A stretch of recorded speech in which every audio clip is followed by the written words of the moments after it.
Ühesõnaga Kertu tegi siis magistritöö, võitles möödunud kevadel Pähklinäpist ja ma üritan siis kehastuda Kertuks. Kuna ma olen ka väheke tööga seotud, siis ma väheke võib-olla oskan rääkida sellest asjast.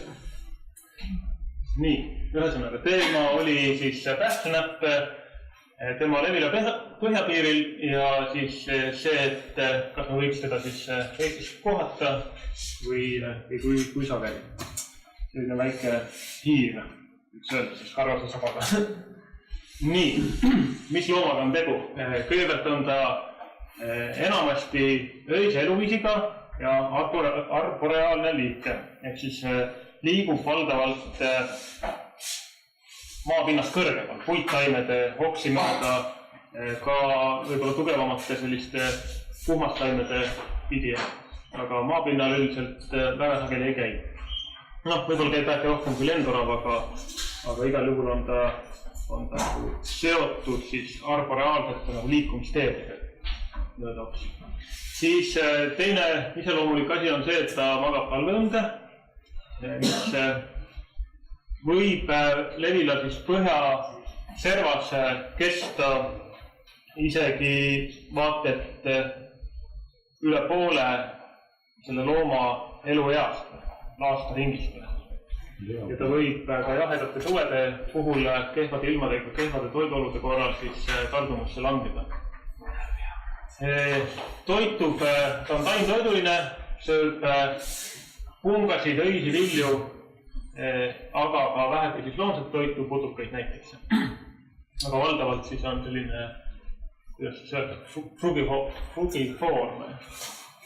Nii, ja elupaika siis oma selle arboraalse eluviisi tõttu siis kasutab puistuid, mis siis varasematest töödest on siis leitud, et võiks olla avatud esimene rinne, algusrohk siis esimese rinde all tihe põõsarinne, mis siis arvatakse seotud sellega, et just nimelt, et seal tekivad need liikumisrajade, suure liigirikkus, mis on seotud sellega, et kui on palju erinevaid liike, siis on toidu objektid siis erineval ajal nagu esindatud. Kui on ainult mingi väga dominant liigiga, siis tal mis nagu näiteks viljub väga kitsal ajaperioodil, siis ülejäänud aja nagu on Pähklinäpil toitumisega vähe keeruliseks. Ja on siis konkreetsed taimeliigid, mida ta eristab, mis on siis selliseid marju andvad põõsad ja puhmad. Tegu on ohustatud ja kaitsealuse liigiga. Aiusen on ta määratlenud siis liisikonseermi, tootsas seisundis ohulähedane, mitte ohustatud, aga igal juhul on ta nimekirjas sees. Euroliidu 4. lisas on ta Berni konventsioonis, paljudes liikides on ta punases nimekirjas ja Eestis on ta 3. kaitsekategooria liik. Tema arvukust nüüd peetakse üldiselt üle Levila pigem nagu langevaks. Levila ulatub siis, on Euroopas, nagu kõik kunilased on levinud peale ainult Euroopas, kui nüüd keegi ei paranda. Nii, aga igal juhul on tema arvukus igal pool langevad ja ta peetakse igal pool suhteliselt selliseks kaitset vajavaks liigiks. Nii siis Levila lõunapoole otsas kui põhjapoole otsas ja kuidas öelda, ühesõnaga Leedu on üks Levila põhjaserv ja Leedus nüüd näiteks peetaksegi tema arvukust ja hoolimata sellest, et on Levila piirialal see Leedu suhteliselt soodsaks seisundis olevaks ja ülejäänud Euroopas siis pigem nagu veel kehvemaks. Leedukas siis on välja pakkunud selle teooria, et see Pähklinäpi soodne seisund on seotud Leedu metsamajanduse traditsioonidega, lageraietega. Lageraie järel siis tuleb avatud valgusrohke võsa elupaiku, siis pähklinäpile meeldib, aga Euroopas, mujal Euroopas on pigem see metsamajandus teistmoodi, juba püsimetsandusega või siis mingisugused elata näiteks hektides ja sellistes kohtades. Nii, Eestis on teda kohatud, viimane kinnitatud leid pärineb siis 90. aastast ja pärast seda on mõned sellised kahtlased leiud, mis on kinnitamata, viimane siis Raplamaalt. Ja üldiselt need varasemad leiud siis on üle Eesti ajusalt, aga nüüd need viimased leiud siis olid pigem siit nagu Lääne-Eesti piirkonnast. Nii, ja jõuame selle uurimuse siis eesmärkidele. Kõigepealt, ühesõnaga, et meil on selline lahtised niidiosad. Meil nagu liik on, leid on olemas, kaitsealune on ta ka Eestis, aga tegelikult me nagu ei tea, kas meil seda liik üldse on. Ja asusime seda küsimust siis lahendama. Kõigepealt püstitasime eesmärgi, et kirjeldada pähklinäpi siis elupaiga tingimused ja elupaiga eelistus siis just meie regioonis siis ära, mida ta, mis tingimusi ta vajab, sellepärast, et kui see liik on levinud nüüd Põhja-Euroopast või Lõuna-Euroopani välja, et ilmselt oleks liiast eeldada, et elupaiga eelistus on sarnane nagu nii Itaalias või Sitsiilias kui ka näiteks Leedus.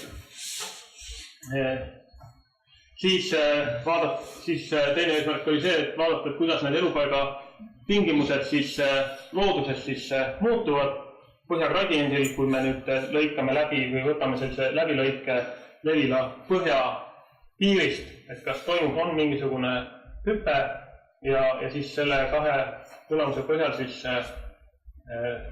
püüdsime teha siis järelduse selle kohta, et kui suur võiks olla siis pähklinäpi tõenäosus Eestis.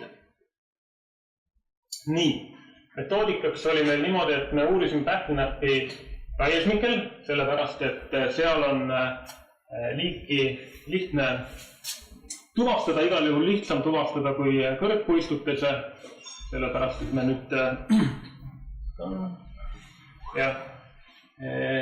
ja meil oli kokku siis 55 uurimisala Eestis, Lätis ja Leedus, mille me siis paigutasime nagu transektidena ja siis transekti sees nagu juhuslike kohtadena siis valisime raiesmikud välja.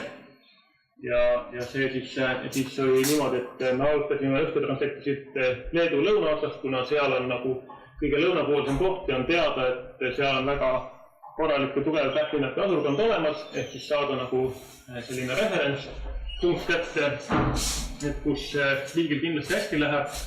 Ja siis tulime mööda Eestit, kuna siit tuli siis Liivilaht vastu, siis me tegime nihutuse ja võtsime lõike sinna Raplamaa peale, sellepärast ja mitte siit läbi Lõuna- või Kagu-Eesti, sellepärast et nüüd just need viimased leiud on siis sealt piirkonnast leitud ja siis võtsime lisaks veel ühe läänepoolse transekti selleks, et nagu saada seda merelisuse mõju võib-olla ka nagu kätte. Ja meil olid siis 2 hektari suurused uurimisalad, mis siis omavahel siis pidid paiknema vähemalt kilomeetri kaugusel. Nii, see asi nägi välja niimoodi, et me kirjeldasime siis, Kertu tegi seda elupaiga parameetrid ja siis maastiku koosseisu kõigepealt siis nendel raiesmikele võtsime siis näidispunktid igal raiesmikul, nii raiesmiku elupaiga sees, kui siis seda ümbritseva maastikku, mis kõige sagedamini oli siis mets, aga seal kõrval võis olla ka raiesmiku elupaik või siis hoopis mingi muu elupaik. Kirjeldasime ära seal siis puistu koosseisu ja struktuuri. Kokku siis 30 puistutunnust, 17 toidutaimede tunnust ja lisaks siis maastiku tunnused, mille me siis võtsime satelliidi fotode pealt 9 maakate tüüpi eristasime. Nii, ja kui olid elupaiga kirjeldatud, siis pärast seda läksime ja tuvastasime, et kas meie uurimisaladel ka pähklinäpp esineb või ei esine. Selleks siis on selline meetod, et sügisel praegu oleks näiteks väga hea aeg, kui lehed on juba langenud ja nähtavus on hea, siis otsida pähklinäpi pesi. Need on sellised heinast või suvepesi heinast kokku tehtud sellised kerad, võib-olla 2 rusika või 1 rusika suurused, sarnased väheke pisihiirepesadega, aga pähklinäpil on iseloomulik see, et ta paneb sinna sisse lehti, mis on puu otsast korjatud tooreid lehti, nad muidugi pesas kuivavad ära, lähevad nagu selliseks pruuniks ja värvus nagu tuhmube, aga sellest on igal juhul aru saada, et kas leht on kuivanud puu otsas ja siis nagu alla kukkunud või on ta värskest peast sisse põimitud. See on kindel viis tuvastada ja siis pähklinäpp suvel kasutab neid pesi talveks, ta läheb enamasti kuskile vahel pedakasti, aga vahel võib-olla enamasti pigem kuskile kännu alla või poolek maa sisse soojenduse kohta. Ja oli ka juhtumeid, kus me pähklinäppi ennast nägime, mis oli siis väga kindel tõestus, et jah, sellel uurimisalal pähklinäpp tõesti elab. Ja siis, kuna meil olid kõik raiesnikud või need uurimisalad 2 hektari suurused ja me veetsime igal alal täpselt 1 tunni otsimispingutust, siis meil oli väga standardne nagu katseplaan, et kõik raiesnikud on omavahel selles mõttes võrreldavad. Nii. Andmeanalüüsi poolest siis tegime mitu mudelit, meil oli palju neid kandidaattunnuseid, mida me siis analüüsime ühetunnuseliselt, siis sõelusime neid tunnuseid ja lõpuks siis informatsioonikriteeriumite alusel siis saime koondmudeli, suure pähklinäpi esinemistõenäosusmudeli ja võtsime siis ka lahku erinevad elupaiga komponendid, toidutingimused, puistukoosseisu ja maastiku parameetrid, tegime nende kohta eraldi. Ja analüüsisime siis tunnuseid ka nii sellel raiesmiku elupaigas kui selle ümbritsevas elupaigas. Ja testisime ära ka, kuna me käisime siis väljas erinevate inimestega, erinevatel raiesmikel, siis me tegime ka testi, et kas pesade leidmise tõenäoliselt sõltub uurijast või mitte ja selle tulemus oli, et ei sõltu, et meie tulemused ei tohiks olla mõjutatud sellest, et erinevad inimesed käisid. Nii, kokku me leidsime 43 pesa 18 raiesmikult pluss siis 1 raiesmik, kus me pesi ei leidnud, aga nägime pähklinäppi ennast. Ja need raiesmikud siis paiknesid valdavalt Leedus, aga mõned ka Lätis.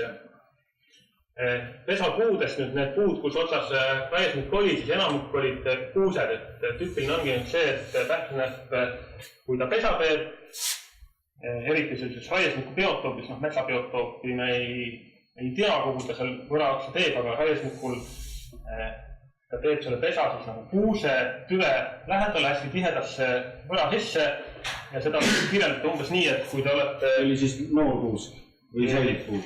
Ei, noor, jah. Ülesse me ei näinud, kui me tegutsesime oma silmade kõrgusel nii palju, kui meil oli võimalik. Et kui te olete leidnud kuusevõra seest linnupesa, eks ole, kastad teevad ja muud linnud ka, eks ole, siis põhimõtteliselt nagu pähklinäpp teeb samasse kohta hästi varjatud sinna sisse, aga oma pesa on sinna kerad. Ja siis oli see tulemus, et pesade leidmine ei sõltu otsijast. Nii, tulemuseks, mis me siis saime? Kui me lihtsalt paneme need andmed nüüd põhja-lõuna gradiendile ja vaatame siis selle leidmise tõenäosust, siis võiks öelda, et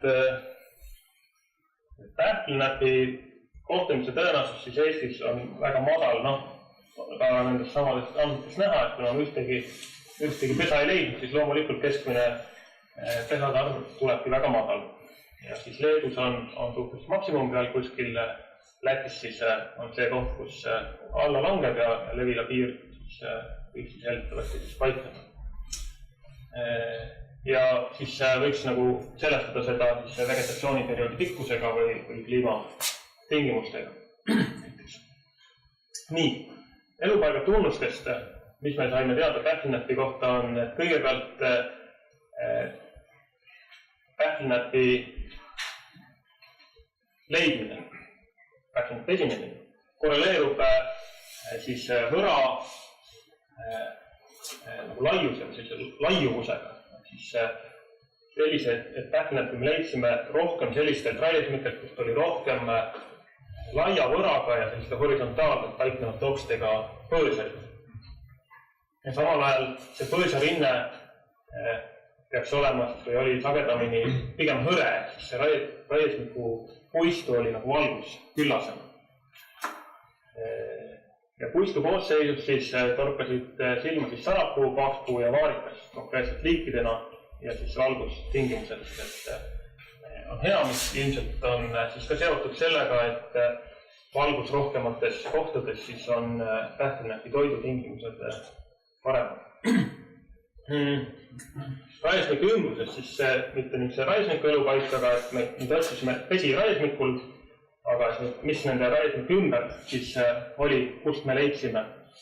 Samamoodi head valgustingimused, et siis kui on pähklinäpi kasustatud raiesmik, et siis see mets, mis seal ümber on ja mida tõenäoliselt ka pähklinäpp siis kasutab, läbi mille ta on võib-olla sinna raiesmikule levinud ja kus võib-olla hoopiski põhiline populatsioon elab, et see on samamoodi hästi valgustatud, siis olulised on üksikud tähtsamad liigid, mitte ühesõnaga, et kindlate liikide arvukus peaks olema siis kõrgem, mitte siis üldine mitmekesisus.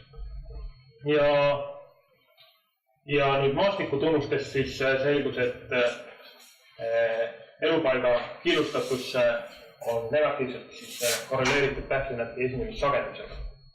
Ehk siis teed nendes maastikes, kus oli rohkem metsateid ja muid selliseid lineaarseid maastike läbilõikuvaid objekte, seal oli pähklinäpi harv. Nii, ja nüüd me võtsime need samad leiuandmed, elupaiga andmed, jätsime välja selle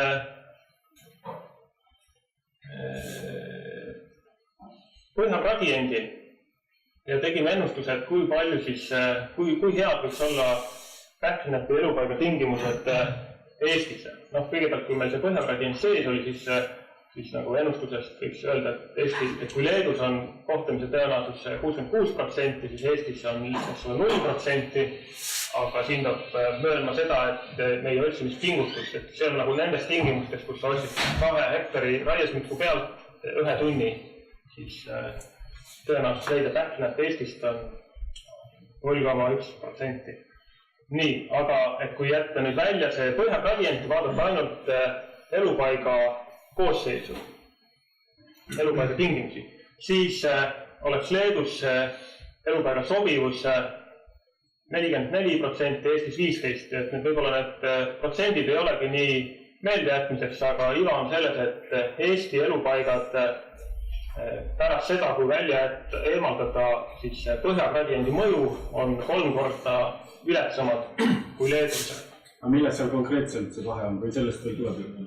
Ei tule, see ongi see, et kõik need toidutaimi on vähem, siis ilmselt ka valgustingimused on vähem, Eestis on rohkem raiesmikud, võib-olla sellised, kus on puud pigem sellised kõrguvad kased, võib-olla puuseka ja vähem selliseid laiuvaid põõsaid. Tammesid on kindlasti vähem ja võib-olla sarapuud ka. Nii. No vot.